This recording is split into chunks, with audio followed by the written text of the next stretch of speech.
तव कथामृतं तप्तजीवनं कविभिरीडितं कल्मषापहं श्रवणमङ्गलं श्रीमदाततं भुवि गृह्णन्ति ये भुविदा जना.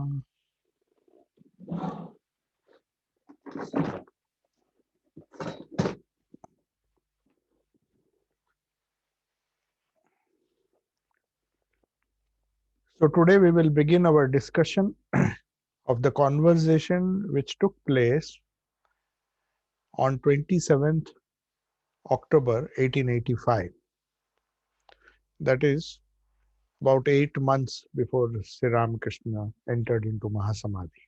So this was in Shampukur house, and the devotee who is asking the question, Sham Bose, asks a very fundamental question which almost all people who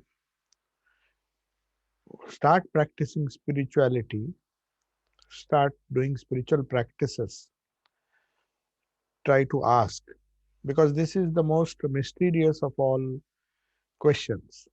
What is the gross, the subtle, the causal, and the great cause? It is known as Sthula, Sukshma. This chapter heading given by M is exactly the same. Sthula, Sukshma, Karana, Mahakarana. Mahakarana is the great cause. The great cause is beyond all the three, the gross, subtle, and causal states. So, as you all know, we have a Sthula Sharira,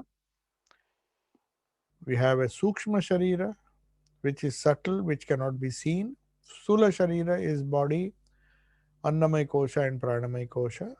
Sukshma Sharira is the Manomaya Kosha and the other koshas, Vijnanamaya Kosha. And Anandamaya Kosha is the great causal state of, or the causal body, you can say. But beyond all that is the Mahakarana or the great cause. So Sri Ramakrishna will try to explain to us what it is. Then Sham Bose asks this question because they are all educated in the modern university. So he is keen to get a rational explanation of whether the subtle body really exists, because according to the Western science, there's only one thing. Even the mind does not exist, it's part of the brain. It is certain chemicals in the brain which, I mean, the scientists, they do not accept that there is a thing known as subtle body. They would not like to imagine. They think everything ends with death. But those who believe in afterlife, believe in life beyond death, or those who know it is to be true, our Shastras, they know very well what this subtle body is and what we are speaking about. So Sham Bose, like a typical scientist, is asking, can anyone show us the subtle body? Everybody wants proof. Everybody wants to see this subtle body. So how do we pursue it? How do we perceive it? And how do we try to find out whether the subtle body exists? Can anyone demonstrate that this very subtle body leaves the gross body? So he wants a kind of scientific proof that can we experimentally see what happens when the subtle body leaves the gross body? What is the nature? I mean, how can one prove? That is the question which is being asked. And now, naturally, Sri Ramakrishna has to give an answer to this now. Can anyone demonstrate that this very subtle body leaves the gross body? The first question is asking, Sham Bose is asking, can anyone show us the subtle body? He wants to see with his open eyes or perceive through the gross body the subtle, which is ridiculous. But anyway, the second thing is can anyone demonstrate? If not show, can anyone demonstrate that this very subtle body leaves the gross body? Now, how do we prove this? So, Sri Ramakrishna says a true devotee doesn't care a whit to show you all this. So, Sri Ramakrishna is a bit irritated by this constant doubting nature, which is typical of the modern mind. He says, if one is a true devotee, he doesn't care a whit to show you all this. What does he care if some fool believes him or not? if somebody disproves him or tries to show that he is wrong, he doesn't care. He doesn't care whether he is a big fellow, whether he influences some big fellow or not. If he is a big person in society, a true devotee doesn't bother. But still, Shambhos doesn't let him go. He continues. Well, I suppose I believe in what the subtle body is. What is the difference between the gross body and the subtle body? Now, at least he has come to some sensible conversation. First, Sri Ramakrishna rudely, I mean, very firmly tells him, if you, I don't care, a true devotee will not care whether you believe in or whether some big person believes in the subtle body or not. It doesn't really matter. So, then Shambhos softens his question, or maybe he just tries to ask Sri Ramakrishna further. Well, what is the difference between the gross body and the subtle body? Now, Sri Ramakrishna is in a position that he has become a little humble. Now, he really wants to know, because when Sri Ramakrishna speaks about these three bodies, that means he has perceived something. And he is not answering, he is not quoting from the scriptures. He has seen these things, he has perceived the things. That's why Swamiji says, when one sees, one when perceives the different states of mind, a yogi perceives every state which is there in the Patanjali's Yoga Sutras, including Samadhi. And he sees or he perceives these things, he experiences these things, and only on the basis of experience he announces that, or maybe he gives it out as a scripture. That is how we know. That is known as Apta Vakya, Apta Pramana, or Apta Vakya. The seers who have really seen. So one has to experience these truths, and only then is one able to understand what these things are. So Sri Ramakrishna is trying to explain Shambhos now, because he has now uh, partially accepted. Anyway, he says, even if people, I have not seen it, I will accept what you say, but you tell me the difference between the gross body and the subtle body, what it is. Then Sri Ramakrishna answers, the body that is made of five elements is the gross body.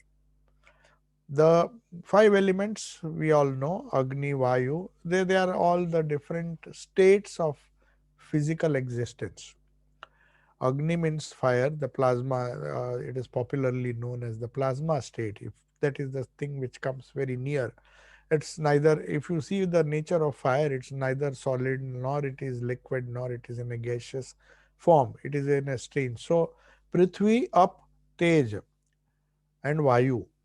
So, Vayu is the air or the space, but Prithvi is earth, all solids. You can classify when the five elements are mentioned, then this Akasha, then Vayu, Prithvi. So these are the five classification. I mean the five elements, the five elements. So there is a thing known as Akasha Tattva, there is a thing known as gaseous or Vayu Tattva, then there is the liquid which is known as Apaha. Apaha doesn't just mean water. So the property of water which we say, the liquid, you can't say water is liquid. All liquids are, but there is some element of water in all liquids. It flows. There are certain properties. We have classified all the physical things in the universe as either they are solids, which there are so many solids. We know there are many elements which exist in solid form. But moment temperature changes, the heat changes, they evaporate, they become liquids, they melt into liquid form. And when you heat them further, when the conditions change, certain elements evaporate even in room temperature. So they just vanish like alcohol, and there are certain liquids which have to be frozen, I mean, which have to be cooled down. Otherwise, they will not remain liquids, even in ordinary temperature. They are highly volatile liquids. So, Prithvi, that is solids, up, up means water, uh, that is the Sanskrit word for water, that is liquid. Tej is Agni or fire, Vayu, that is gaseous. So these are the four elements, and then of course Akasha. Akasha is something, it is known as primal matter or space. Roughly translated, these Sanskrit words cannot be translated into English because these are highly technical words. Akasha, Vayu, Agni, and all this. Tej is the other word for Agni. So anyway, these are the five elements, the five classifications based on which the gross body, even our gross body has physical, has solids, has some elements of Prithvi, some elements of Teja, the prana which you see, the fire, they say Panchagni, the five fires, digestion, circulation, and the different forces, they are also considered to be the five fires. So there is an element of energy. Fire can be also construed or translated as energy, not just the fire that we see, the gross fire. So it is a different state of, it's an element, but it has a different property. It has the property of being generating heat and all those things.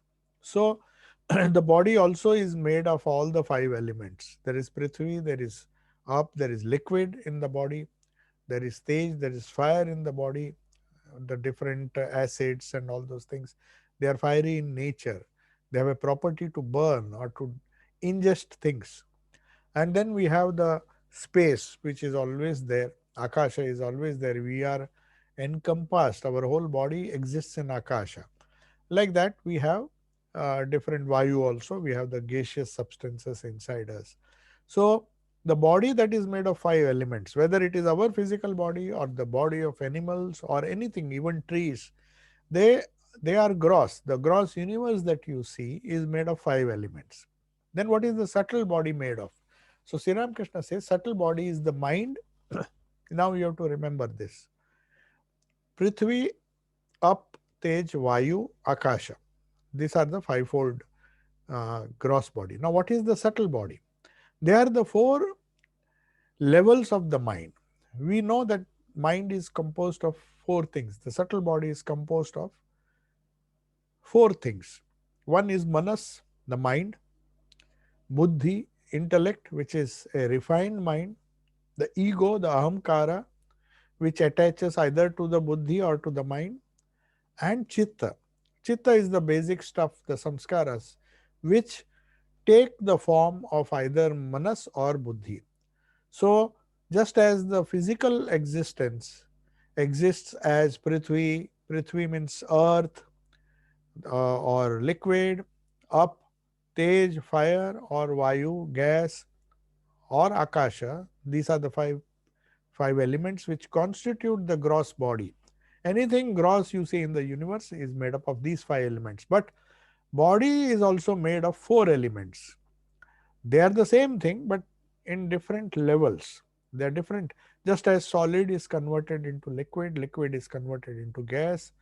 They are the same elements practically, but at different under different conditions, a solid becomes liquid. So for our the classification is made for our purpose, that there are these five basic states of matter.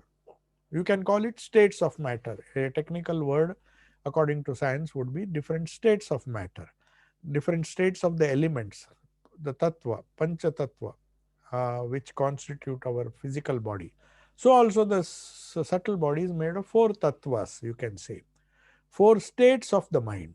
First is the manas, the lowest reactive mind, with which we all are familiar. Most of us live on this level of manas. Then we have the intellect, the buddhi, which is refined manas, which is the discriminative mind, which takes the right decisions, which sees properly. I told you very clearly, it's very important to understand what Raj Yoga, how Raj Yoga classifies the mind. As I told you, the vrittis are what make the mind what it is now. We are what, when you say mind, it means a classification of thoughts. Now, what are these thoughts? They are classified into five vrittis. Pramana vritti, you see a thing as it is. You perceive a thing as it is. Then viparyaya vritti, you see certain things and interpret it in a different way. You don't see it properly. Like you see a rope lying in the dark and you imagine it to be a snake. You are seeing this rope, but your mind is telling you it is a snake. It looks like a snake. It is not a snake. So that is known as viparyaya vritti. Then vikalpa vritti. We know how we are influenced day and night by sounds, by words, by letters, by our expressions, by our articulations. Every day we are either using or misusing words. If you are using the words properly and if you are conveying the right meaning, then it is not a vikalpa vritti. Otherwise, it is a vikalpa. Vikalpa means you create a confusion. You either understand the word wrongly or you misunderstand it totally. You understand it partially or understand it totally in a confused way. So, vikalpa vritti is wrongly interpreting the words, whereas viparyaya vritti is another kind of mental wave which sees thing, perceives the thing itself, the thing perceived itself is wrong. The moment you see a rope, you see a snake, and then imagine, then successive ripples come. Those ripples are based on your previous experience of the snake. That is known as smriti. So, all the fear, all the confusion which starts from wrong perception is because of the smriti vritti, the bad smriti vritti, not the good one. All the bad smritis, the fear, the jealousy, the anger, and all those things, you are in a peculiar state when you see, and when the light is switched on, when the viparyaya vritti goes, you have the pramana vritti. Pramana vritti means you see the snake as a rope, the not the snake, the rope which was there as a rope. You see the fact. Somebody has to switch on the light and say, "You fool, this is this is a rope. Can you not see? Why are you so much afraid?" And imagining things. So, in when we are dealing with the subtle body, when our subtle body is can be in a confused state, that is manas, it's a highly reactive state where there are plenty of viparyaya and vikalpa vrittis. And to add to that, the old smritis, because of samskaras, we have discussed why smritis are there. A lot of bad smritis are there, a lot of wrong smritis are there. They add and create more confusion. First of all, we see a thing wrongly, then we get more confused and see things more and there is more fear and more anxiety, and but really there's no cause for any anxiety. It has all been triggered by the wrong perception. By one viparyaya vritti gives rise to a chain of vrittis, concentric circles. Swamiji gives the example of a stone. You throw a stone, one ripple is uh, the result. That ripple gives rise to smaller ripples and the whole vritti sequence starts, and there is more and more confusion. So it is all triggered by one viparyaya vritti. So that shows how important vrittis are in our life. So unless we know what this subtle body is, Sri Ramakrishna is telling us that you have to know what this subtle body is made of. And he is explaining to the Shyam Bose what the subtle body means. You might not have perceived it, but you can try to conceive of that subtle body. If we just sit quietly for some time and try to classify in our own mind, then we can see or we can perceive the subtle body. When we are at the level of manas, we know we are highly reactive in nature. That means the manas is predominating. Is that not a subtle mind? Is that not a subtle body? Are we not able to perceive our sukshma sharira every moment of our life?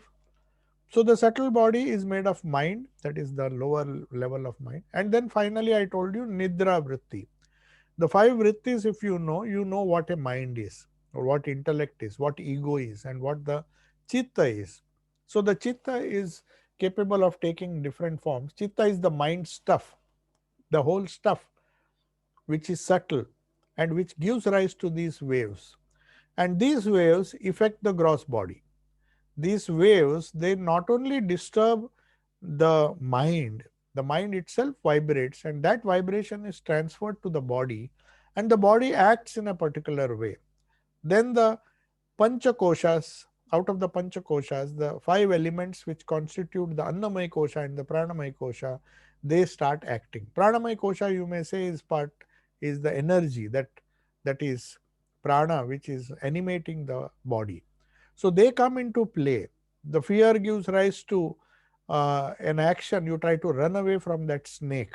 It may be a viparyaya vritti, and you have seen a snake in the rope. You have mistakenly, the viparyaya vritti has caused a series of vrittis or mental waves.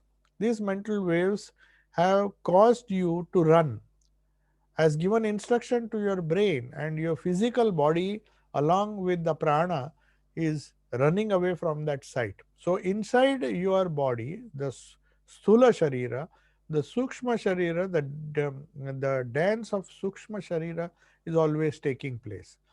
And the sukshma sharira works at four levels, as I told you. The chitta takes the form of the mind, the intellect, or the ego. And the ego is that which gives you the sense of I am running, I am doing, I am enjoying, I am reacting to this. So that feeling can come even when the ego is attached to the intellect. The intellect tells you this is the right thing, but still the ego has to be attached, and you feel, oh, I am doing the right thing, I am taking the right decision, and you are happy about it, you are blissful about it. You feel a great joy when you take a right decision and it proves to be true. But if you take a wrong decision because of the reactive mind, you suffer, and then your ego tells you that, oh, what a fool I was. Even that feeling, that ego has to attach to the manas. If you take a wrong decision, the reactive mind takes a wrong decision. Who is the one who repents? Who is the one who says, oh, I by mistake I saw a snake. I need not have been afraid at all. It was my wrong perception. And then you laugh at yourself. You repent that I was unnecessarily anxious and afraid because of a thing wrongly perceived, because of my ignorance, because of the darkness. So that ego, when it is attached to the lower mind or manas, is what causes problems. But if it is attached to the intellect, then you are wise. You say that let me switch on the light and see. Let me not jump to conclusions. Let me not be afraid without any reason. So you go to that level, you raise the mind to the level of the intellect, which is more finer. So even in Sukshma, there is Sukshma, Sukshmatama, Sukshmatara, Sukshmatara, Sukshmatama. That which is subtle, more subtle, that is intellect. And of course, we have different levels of intellect also. The buddhi also can be sharpened. That there are some buddhis which can discriminate between certain things. But there are other buddhis which is still higher, which can distinguish between the sthula and the sukshma. The gross buddhi can help you to distinguish between objects. Even for that, you need some discrimination. What is good, what is bad. Animal can't do it. Man can reason, can use reason. So that reason, that buddhi also exists at different levels. The higher the level, the shreya and preya, the distinction between the good and the pleasant. So once the buddhi becomes sharper, you start your spiritual journey. You understand the difference between the gross. Unlike this Shyam Bose, who is doubting even before uh, listening to Sri Ramakrishnan, but now he has become more sensible and he is asking, what is the gross body and subtle body, and tell me what is the difference. So now at least Sri Ramakrishna is able to explain to him what happens in the gross body, what happens in the subtle body, what is the subtle body made of. Then he says, what is the causal body? The Karana Sharira. That by which one enjoys the bliss of God and communion with Him is the causal body.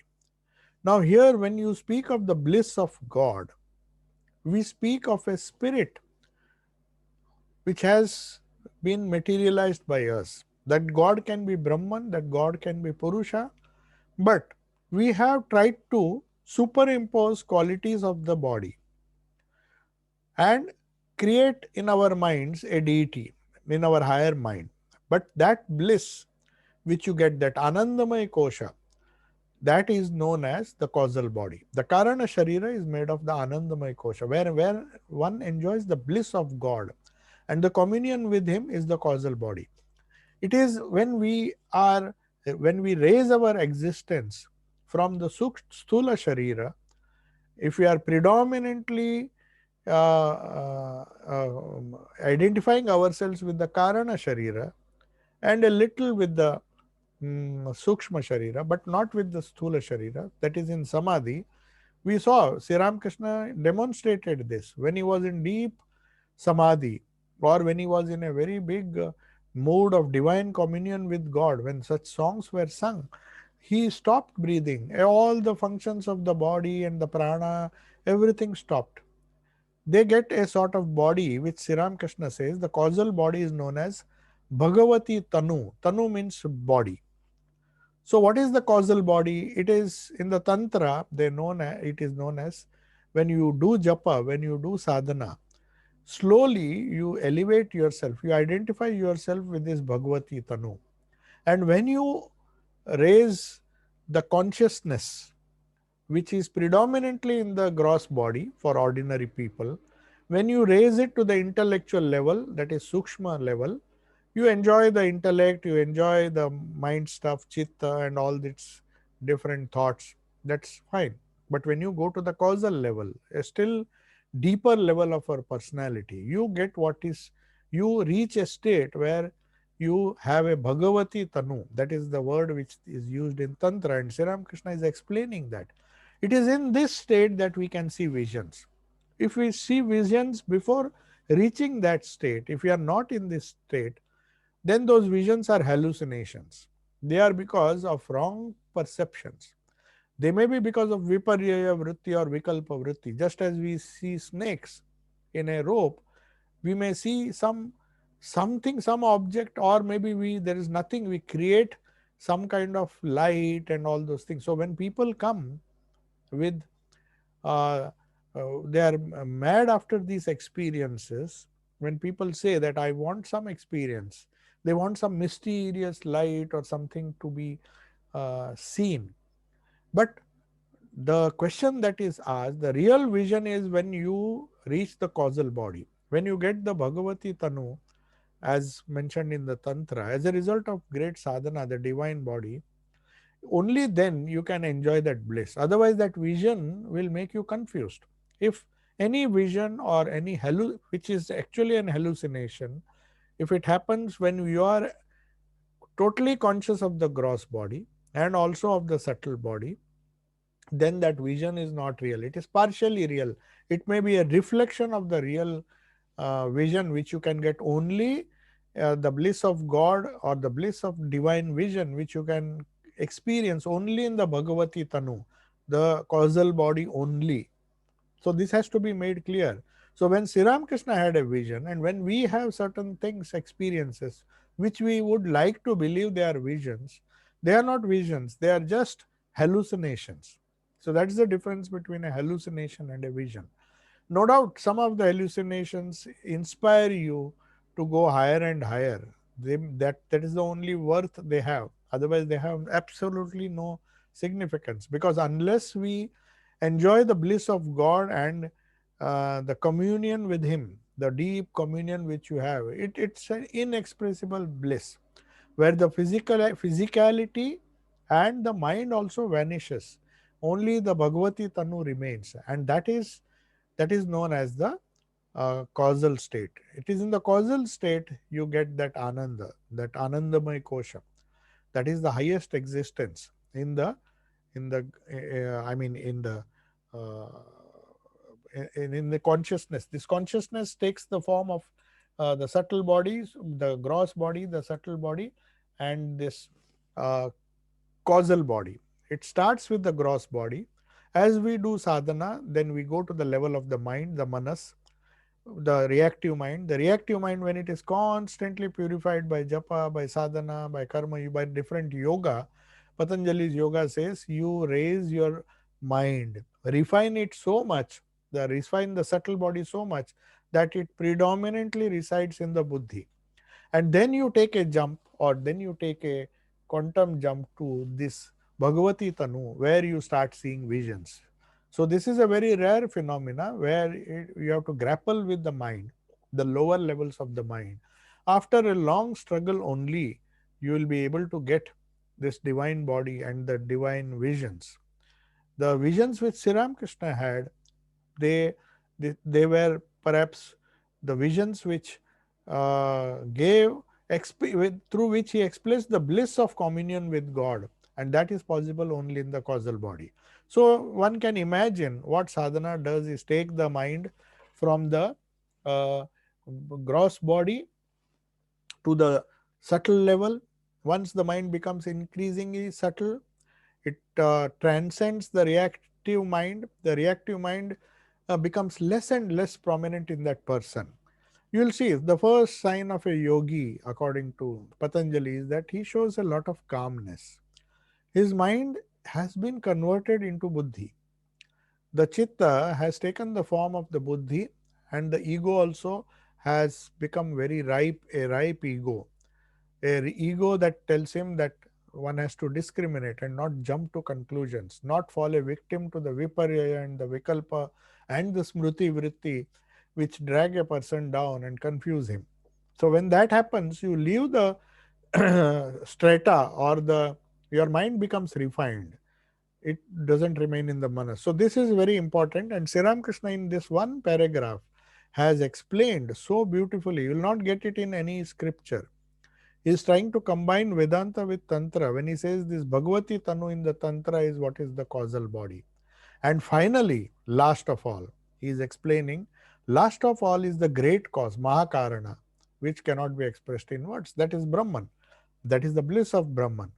But below that, when you get these divine visions and the divine experiences of the personal God whom you are worshipping, or the idea of God that you have been cherishing in your mind, when you bring the level of that supreme Brahman Sat Chit Ananda, who is nothing but Brahman, that Brahman, when he comes down to the plane of the causal body and you enjoy divine communion with him, that kind of uh, interaction with that divine Lord, that is when you get the Bhagavati Tanu.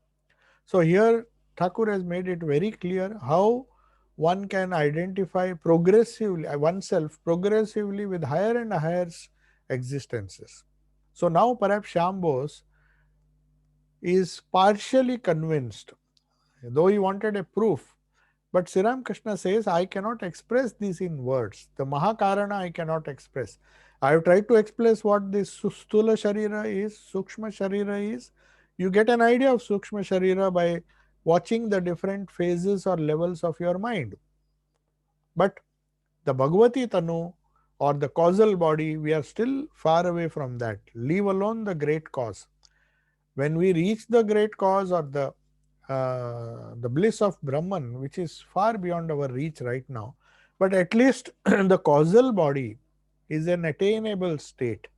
When we worship the God, when we deeply love Him, and slowly start to feel the divine connection, the divine presence of the Lord.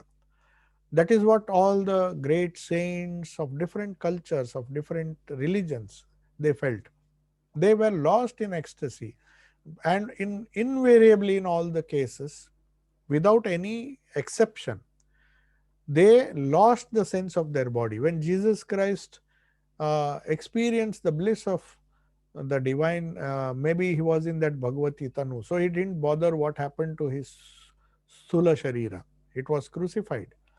Even the Sukshma Sharira, the mind was not pained.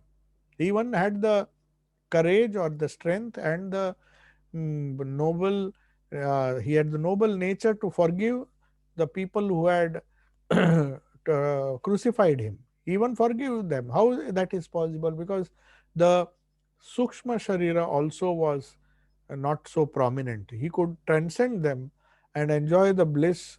He was enjoying the bliss of the presence of God. He was enjoying the kingdom of heaven.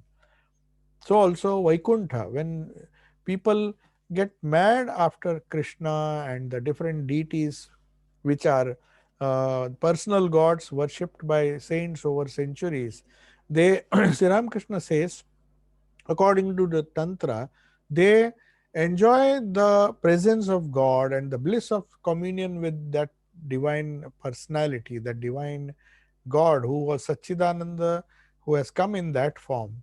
But that form is the causal form. And that has come from the Mahakarana, the great cause. That is the translation which you do. It is not Karana Sharira, Mahakarana. So from the great cross, from that great Satchidananda has come all these things. And that is why we should worship. Then, after explaining all this thing, convincing, perhaps Sham Bose was convinced. But Sri Ramakrishna knew that what I have just now said will just fall upon his mind like water falling upon a rock. It will not be absorbed. So he cautions him, said, I've told you the secret, I've told you what you wanted to know, but you have intellectually understood it, but unless you experience it, you will not accept it fully. That's why he says the next topic, the next heading, the conversation is continuing, but the next heading, M says, need for spiritual disciplines, devotion to God alone matters in life. So then Sri Ramakrishna continues, tell Shambhos, but what is the use of listening to all this? You asked me the difference between Stula Sharira, Sukshma Sharira, Karana Sharira. I gave you an explanation and you just nodded your head. But what's the use? You have to do something. Sri Ramakrishna says you have to do practice sadhana and reach that level, not just intellectually get satisfied by knowing what is what. It is one thing to know on a map where London is, and it's another thing to actually go and visit that place. So he says, what's the use of shouting hemp, hemp? Will that make you high? Hemp is a chemical which it's a kind of, uh, I mean, it causes a kind of siddhi, it is known as siddhi. So siddhi is hemp. Actually, it is a kind of intoxicant. So before that, I would like to tell you this Mahakarana or the great cause is also known as Turiya. Jagrat, Swapna, Sushupti, that is deep sleep, where you go into the Karana Sharira, and also when you have the divine Bhagavati Tanu. But when you transcend that, you go into Turiya state. So that is the Turiya state or the supreme consciousness from which is also described as Satchidananda Brahma, who has come down for our sake as the Ishta. Now, Sri Ramakrishna is telling what is the use of shouting Siddhi Siddhi. Now he means he is creating a play, a pun on the word Siddhi. Siddhi means it means in Bengali hemp. So when you say give me a little Siddhi, that means give me a little intoxicant which will create a divine ecstasy in the minds of the people who consume it. So Siddhi is a kind of drug. So Sri Ramakrishna is just giving an example. So by saying Siddhi Siddhi, and Siddhi also means attaining the Turiya state, the highest state. So whichever way you take, he says, just as by saying Siddhi, you don't get the effect of Siddhi. You don't get intoxicated, but just by saying, I want Siddhi. If you take a little of that chemical and put it in the mouth, then you get some kind of ecstasy in the physical way. Similarly, he says, just by saying, I will reach the Turiya state, or I will attain the Bhagavati Tanu and have the desired visions, that will not give you visions. You have to work hard. So that's what he says. What is the use of shouting and saying that I know this, I know this? So, but Sri Ramakrishna also says, see how nicely he explains. Leave alone taking that hemp. The hemp has to go into the mouth, then you get ecstasy. He says, even if you rub the hemp paste on your body, it's not going to be absorbed. The only way hemp, that intoxication of the hemp can affect you is if you take it in the mouth. It has to be taken in the right way, in the right manner, and put it in the mouth. You just can't apply it to the body, or you can't just apply alcohol and get intoxicated. So you have to eat some. Then he says that is how you get intoxicated, not just by applying it anywhere. So you have to follow a certain scientific principle. You have to deal with your mind, your manas, your buddhi, and then come to the causal body, understand how it functions, and then transcend it and go into turiya. So when you go into these, pass through these different states, then only you know the effect of sadhana is apparent, is evident to you. So he says you have to eat some siddhi. Similarly, you have to do sadhana to attain siddhi. That is, the pun is playing a pun on the word siddhi. So just as you have to have a little siddhi and put it in the mouth, not just apply it on the body, then you don't get the intoxication. So also sadhana has to be performed in a particular way. We have to deal with the mind, the manomaya kosha, the uh, Vijnanamaya kosha, the buddhi, at the level of the buddhi, and then enter the Anandamaya kosha, and then you will feel the ecstasy or joy of communion with God. So, and you should know how to do it. It's a very subtle way. You have to take the help of a guru or understand the tradition and follow it in a particular way. Then only you will reach that. And then he gives an example of some people who are working in the yarn trade. Yarn means thread, in the thread business. So when they check the cloth or when they check the thread, there is a number 141 grade yarn. In those days, perhaps there was, even today it may be there, 41 grade, 40 grade, 42 grade. There may be different grades of thickness and fineness of the thread. So he says, unless you work in the yarn trade, a person who is an expert in the yarn trade can tell you the difference between 40 and 41. For a layman, all are same. So also he is telling Shambhos, so what will it matter to you whether you are sthula, sukshma, when you are not going to do anything? When you are going to enjoy your gross body, why do you bother about this subtle body and the causal body? You have asked me the question, I have told you. But what will you make of it? Unless you are an expert, unless you practice yoga yourself, unless you get into the yarn trade, then you know the fine difference between 41 grade yarn and 40 grade thread. To know that difference, you have to become an apprentice, become a trader, do the trade, practice a lot, and when you practice a lot, you know the difference. A person in the trade has no difficulty at all in picking out a yarn of a particular. He can tell the difference. So also what Sri Ramakrishna means is, he says, so I say practice some spiritual disciplines, practice sadhana, practice the japa given by your guru, or do sadhana. Then you will know it all. You will, what I have told you now in a few brief words, they are just words for you now. You have to enter the yarn trade, you have to enter the trade, you have to know what yoga is. You become a yogi yourself and experience these things. Then he says, you will really know that what is the gross, the subtle, the causal, and the Mahakarana or the Turiya Avastha. When you pray to God, you can do it through sadhana or you can just pray and ask for love at His lotus feet. I mean, when we pray to God, if we pray and tell Him, see, I cannot follow all these practices. That is what Sri Ramakrishna did. He did not know what yoga was. He just prayed and God sent him the gurus, the different gurus who came, who taught him tantras and the different methods of approaching God, the different methods of attaining siddhi or realizations. He got just by prayer.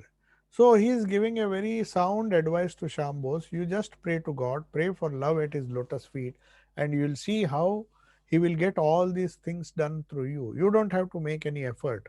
The only effort you need to make is yearning at the lotus feet and just go on praying. If you can't do the yoga, if you don't know the method, if you don't have a guru, or if you don't even know what is sadhana, if there is nobody to guide you, then at least pray to God. Just pray for love at His lotus feet. Then, then he comes to a very important, because everybody is afraid what my next birth will be. So, what happens to a devotee of God who has constant devotion at the lotus feet of the Lord? What happens to that if he gets a gross body which is not suitable for sadhana? What will happen to that person? So, the example of Ahalya, in Ramayana there is a character Ahalya, and this Ahalya inadvertently, by mistake, she made a mistake, a gross mistake, very grievous mistake, and her husband cursed her and converted her into stone. In those days, they could materialize things. They used the yogic powers for bad things, or even they did not. They were not able to. People where the sadhakas had tremendous power, spiritual power. So the curses of the rishis, Ahalya's husband, he somehow there was a misunderstanding and he cursed her for some grievous offense she had committed, and which she had actually not committed. It was not her fault, but because it appeared and there was a mistake, anyway, she was not able to clarify, and then because of that anger, he said, "You will be converted into a stone."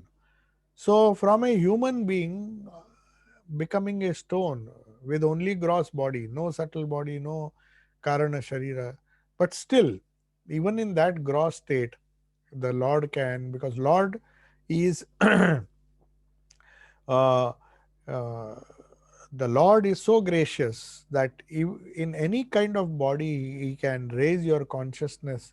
So they say Ramchandra was freed, Ahalya was freed from the curse. Ramchandra asked her. He actually, by his touch, the husband of that Ahalya realized that, that Rishi realized that uh, she will be freed from that curse. She said, I can't help it now. He said, I can't help it. You have already cursed you, you have got converted into a stone. But if Ramachandra, if the incarnation comes, whenever he comes and passes through this path and accidentally touches you or deliberately touches you, you will be freed from the curse, you will regain your old form. So, after Ahalya was freed from the curse, Ramchandra said, Sri Rama who saved her and she regained her human form, he said, ask for a boon from me. You have suffered a lot as a stone, but ask for a boon from me. She could have asked anything. She could have asked for many worldly things, but she said, Rama, if you wish to grant me a boon, you have already delivered me, you have already saved me, but still, if you wish to grant me a boon, then grant me a boon that even if I am born as a pig, I mean, even if I don't get a human body, please bless me that my mind will always dwell at your lotus feet. So she knew that this bhakti alone enabled her to get rid of that curse and become normal again. So she said, let my mind dwell at your lotus feet, even if I am cursed to be born as a pig. So that is why Sri Ramakrishna is saying how important it is to develop that kind of love for God. So he says, he's telling Shambhos, don't be bothered about the intricacies of the gross body, the subtle body.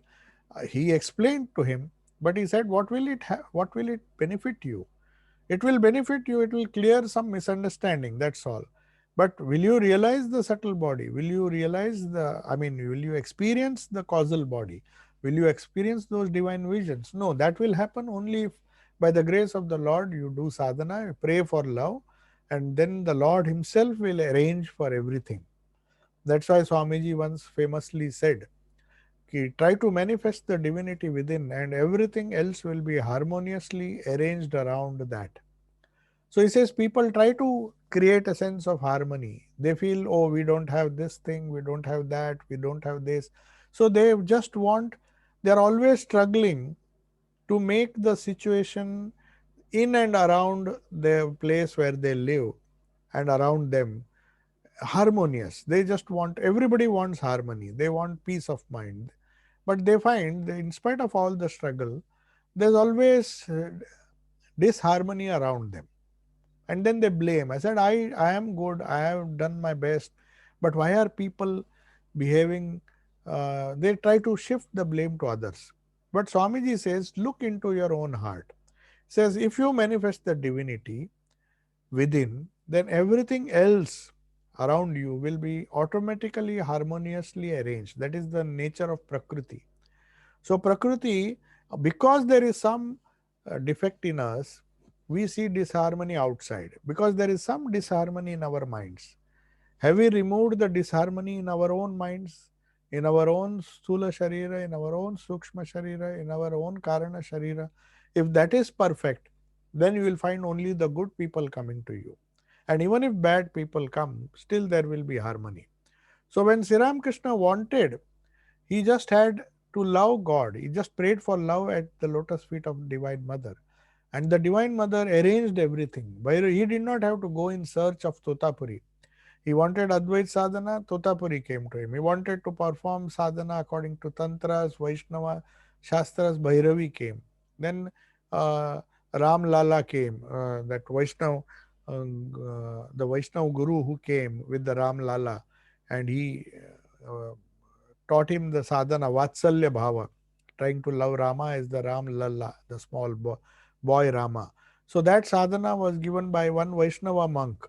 Then there were other people who came to him, Gauri Pandit. There are so many other people who came and harmonious. When everybody doubted Sri Ramakrishna, some of the Pandits, of the famous Pandits of that age, including Totapuri, they all came and gave him different realizations and confirmed his different realizations and told the people around that he is really an incarnation. So all these things happened just by pure love, which Sri Ramakrishna had prayed, the love for the lotus feet of his divine mother. So mother granted him everything. That is why Sri Ramakrishna, in the last paragraph, we will conclude with this.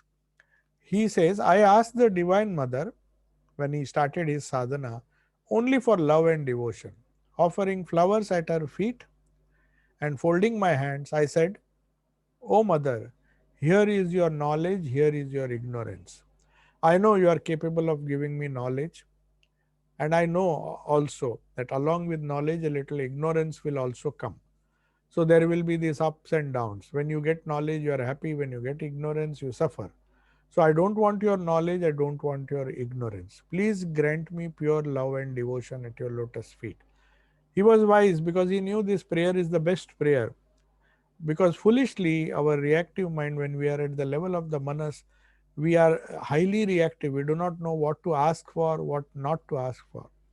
We will go to the Kalpataru and ask for something which is Preya, which is not Shreya, which is not Shreyas, it is Preyas. And we end up becoming miserable. We get what we pray for, but we end up becoming miserable because of that prayer being granted by the mother. So it's better not to ask. Don't think that we are full of knowledge and we know what is good for me and what is not good for me. And then that's why he says, I give your knowledge. Oh, that was the famous prayer which of Sri Krishna, which he asked everybody to pray for. So that is the best prayer according to many people. This is the best prayer. So he says, O mother, here is your knowledge, here is your ignorance. Please grant me pure love and devotion. Take both. So he said he offered everything. He offered his sadhana, he offered knowledge, ignorance, everything. Here is your purity and here is your impurity. Just grant me pure devotion. See, I am fed up knowing what is pure, what is impure. I know only one thing. If I offer everything to you, you can, and if you grant me pure devotion, I will be saved. Everything will be harmoniously arranged around me. Here is your dharma and adharma. Are your virtuous acts. I know what is dharma, what is adharma. I try to understand, but sometimes I might make mistakes. So whatever I have did, which might be dharma, you accept. Whatever inadvertently I did, which was adharma, that also you accept and grant me pure love. So here is your righteousness, here is your unrighteousness. Just grant me pure devotion. So, however carefully, here this prayer shows to us that however careful we are, Sri Ramakrishna explains what does he mean by righteousness and unrighteousness. So when we do a certain thing, we think it is righteous. because our mind tells us what you are doing is right, yes. But is it really right? Yes. We don't have the intelligence, the buddhi to understand the difference between what is righteous, what is not righteous. So when Sri Ramakrishna is giving that example in the next paragraph, he says righteousness means like doing charitable work and so on. Some people are obsessed with this idea that I have to do charity. It's very good if you do it with the right spirit. But then most of the people end up inflating their egos and the desire for name and fame and all those things. So he says righteousness, apparently charitable work is righteous and so on. He says right charitable work and so on appear to be righteous. If you have to accept righteousness, you will also have to accept unrighteousness. That means when you take up such works, you will confront people who are unrighteous on your path. That is why he was wise. He used his buddhi and told mother, I don't want your righteousness, I don't want your unrighteousness. You get everything done for me, and whatever you give me, I will do it. I will offer everything to you. I don't want to take the responsibility. I don't want to pray to you to tell me that please make me do charity and do all these things. Because I know when I start doing that, you will have to accept unrighteous behavior. There will be people who will trouble you. There will be people who will oppose you. So any good that you do in this world is accompanied or is opposed by some people who do not want good, who are unrighteous. So you have to accept both. Then it is fine, you go. But you have to accept. You can't say that I want only the dharma, I don't want adharma. Arjuna wanted dharma, Yudhishthira wanted dharma, but he had to face adharma of the Kauravas. And so that's why the battle had to be fought. So Sri Ramakrishna is telling if you want righteousness, then you have to accept unrighteousness. If you accept virtue, you will also have to accept vice.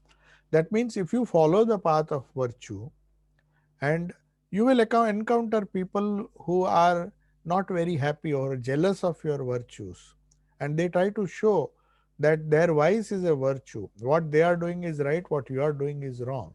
You find this very often. People who believe, they lose faith in virtue because they say, we do all the good things, and why bad things are happening to me? But Sri Ramakrishna is warning us. He says, if you ego with full of egoism try to do practice virtue, then it can be it may be possible that somebody will perform, will accept, you'll have to accept vice also on the path. And when the vice comes, when the negative things come, you need to handle both. So if you want the benefits of virtue, similarly money, the benefits of money are there, but the vices which are associated with money also are there. Even if you earn something through dharma, some adharma will happen, and then maybe you'll end up losing that money. So if you believe in knowledge, if you are very proud of your knowledge, then you will have to accept ignorance also.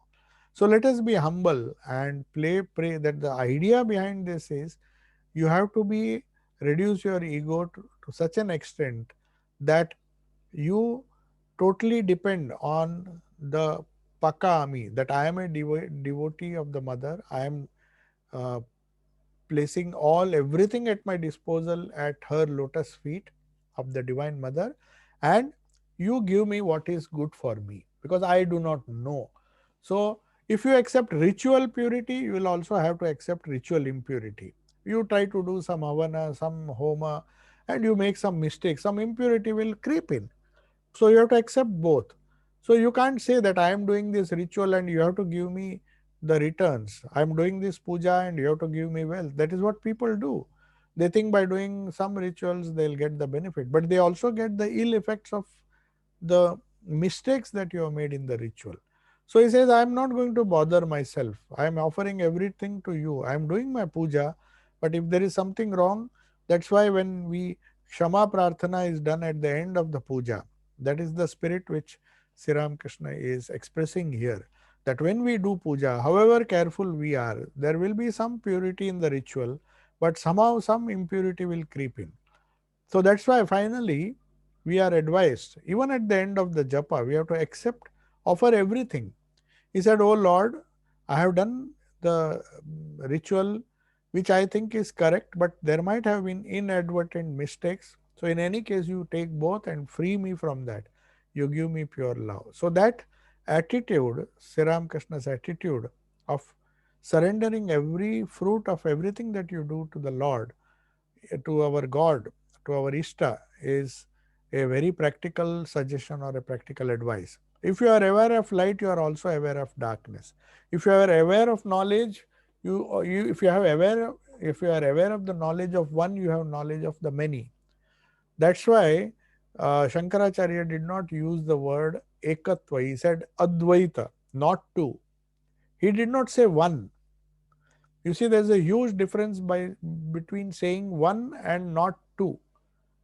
So, not two means, it means totally different. Advaita, Dvaita means two. There are no two things. But that doesn't mean there is only one, because Sri Ramakrishna says if there is the knowledge of one, if you say one alone is true, then there is the implication that there are many. So, the person who has knowledge of one will have knowledge of many. So, you should not say, it's a knowledge which comes when you reach the Turiya state where there is neither one nor many, there is nothing, only Brahman alone exists. It's a state one has to experience, and that can be done only by love and devotion at the lotus feet of the Ishta. So, this is the practical suggestion he is giving. And then he says, if a person has love and devotion for God, for the lotus feet of God, even though he may eat pork, he is blessed. I mean, he may eat prohibited food. Pork is a prohibited food. So, he just gives that example, and the doctor Sarkar, who is sitting here along with Shambos, he asks a silly question. Uh, he see these people who are having some fixed ideas, they will try to with everything, argue for everything that they are listening. So, Sri Ramakrishna, he says, if a person has real love and devotion, see, actually he was trying to give the example of Buddha, who ate meat, who ate everything, whatever was offered as bhiksha. He went to any house. If he went to a poor person's house, people, if they eat, in fact, his last meal was that of pork. So he said, I have no choice. I don't earn anything. I am a bhikshu. So whatever I get after begging, I will eat that. So he was about to give that example. He says, if a person has love and devotion for the lotus feet of God, even though he may eat pork, he is blessed. On the other hand, if a person's mind is attached to the world, even if he lives on boiled rice and with clarified butter, that is supposed to be a very sattvic food.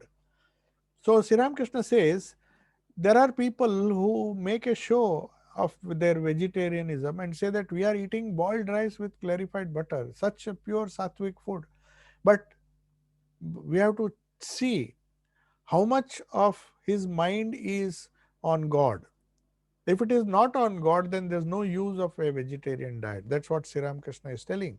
He says, if he is attached to the world, that attachment is far more dangerous than eating pork or eating non-vegetarian food. The emphasis has to be understood here. It's not that Sri Ramakrishna is encouraging non-vegetarian food, but he says, if your character is good, if you have love and devotion for the Lord somehow, and then you eat anything, it is justified. And Buddha did that. So the doctor now doesn't like this idea. So the Dr. Sarkar now says, that's not right. Let me tell you something. So he's trying to explain. He knew Sri Ramakrishna is referring to Buddha. So then he makes a joke. Actually, it ends in a very in a joking way. He says, Buddha ate pork and he suffered from colic. Because of the pain, he took opium. Do you know what nirvana and all that is? Taking opium and remaining sedated. He'd lose all external consciousness, and this was his nirvana. Everybody laughs to hear such an interpretation of Buddha's nirvana, and the conversation continues. Now, the conversation is very interesting, but we will do it in the next class, because here everybody, you see, doctor goes to the extent. This is how what modern people do. They just don't want to to accept the divine nirvana of Buddha. They even criticize him. They said, first of all, he made a mistake of eating anything and everything. He suffered from colic, and that's why he had to take medicine. Opium was the medicine which was prescribed in those days whenever you had a serious stomach problem. And then he says, the doctor says, do you know what nirvana is? Perhaps because he ate pork. So, such a stupid explanation this Dr. Sarkar is giving. Of course, he said that as a joke, but everybody laughs. And then Sri Ramakrishna will explain, uh, yeah, explains very clearly what is the fault in this argument. We will discuss that in our next class. So, he is telling Shambos, of course, he knew Dr. Sarkar was just joking. He really did not mean that Buddha did not have nirvana, or that Buddha, because he took whatever food that was given to him in Bhiksha, he suffered because of that, and then he took opium and all those things. So that was, it ended in a very light way. But Sri Ramakrishna did not care, because he said what he wanted to say, and that was it. And next chapter is how to do selfless work when one is engaged in the household. It's a very important topic, and it will take a lot of time. We'll not start that today. We will continue in the next class. That is chapter 5, householders and selfless work. And that is what Sri Ramakrishna is going to discuss. So I'll see if there are some questions very quickly.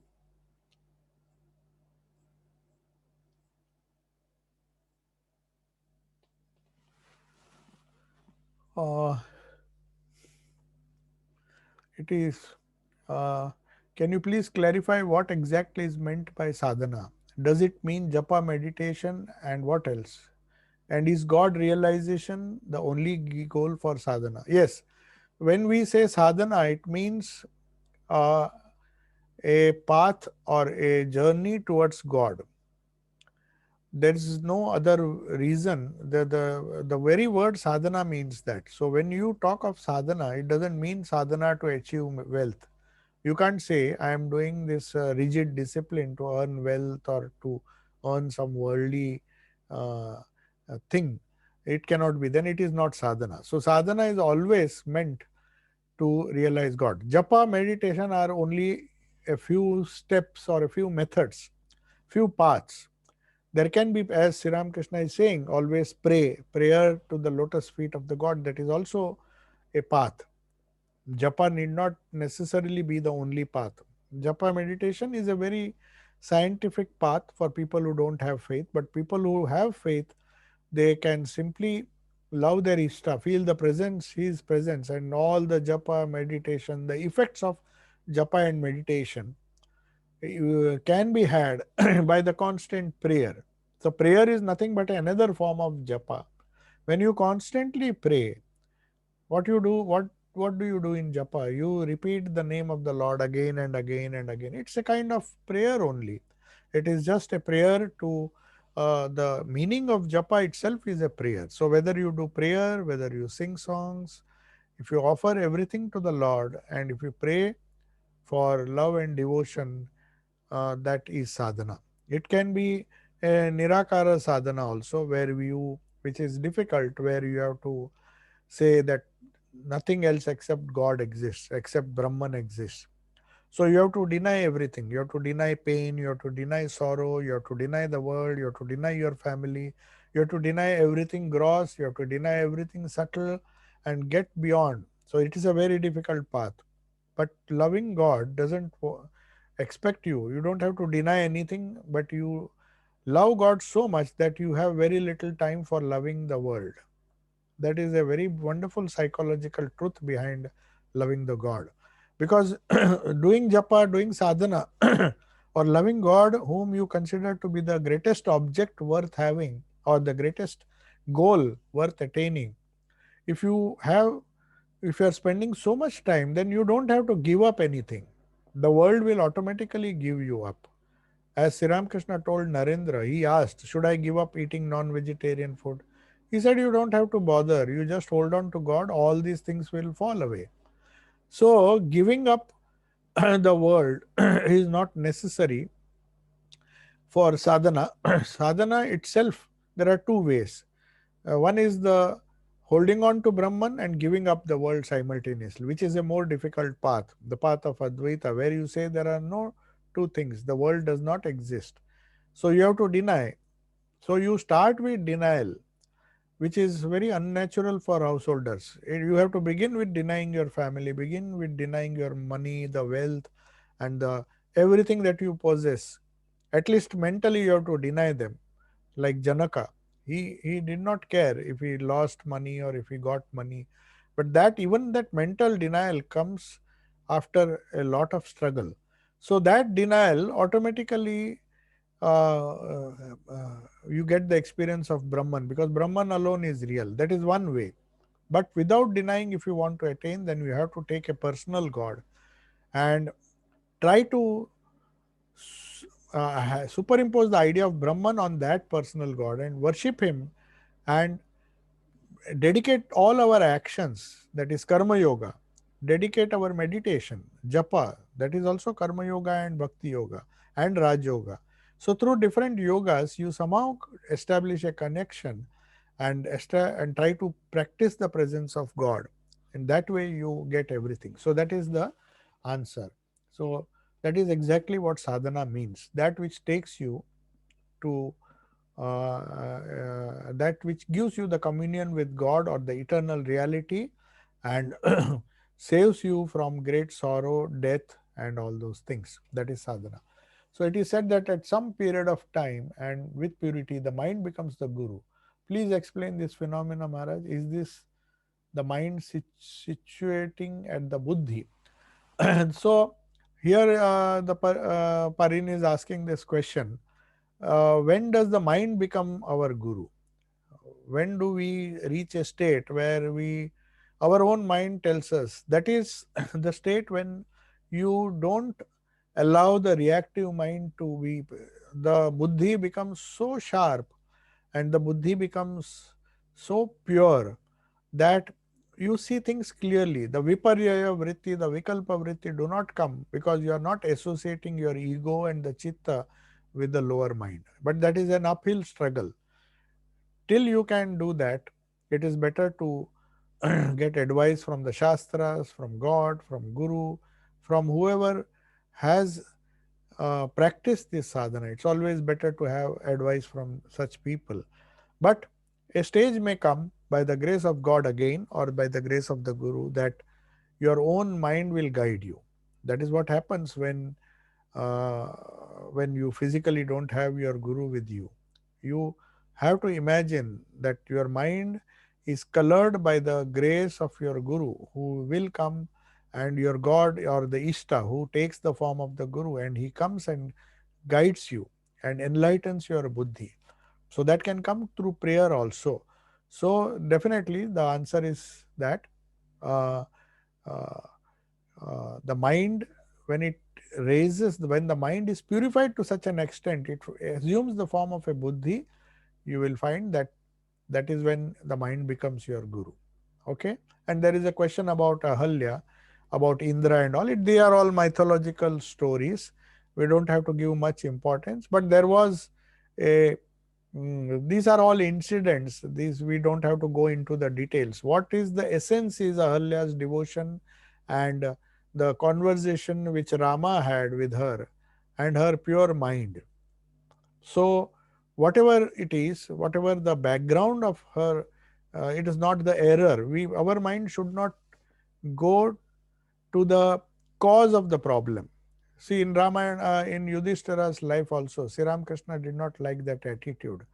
Somebody told that even a person like Yudhishthira had to tell a lie. In one uh, phase of the war, he had to not tell a lie, he had to tell something which looked like a lie. He was the one who was always keen to speak the truth, whatever be the trouble. So throughout his life, he followed dharma and spoke only the truth. So if Yudhishthira speaks something, the eldest brother of the Pandavas, the whole world will accept it. So Sri Ramakrishna did not like the attitude. What happened? Some devotee came and asked Sri Ramakrishna, you see, even a great person like Yudhishthira, had to tell one untruth, and because of that untruth, Arjuna could kill Drona. That is the incident in Mahabharata. Then Sri Ramakrishna said, of all the incidents of Yudhishthira, Yudhishthira, once he told this, and you are harping on that negative thing.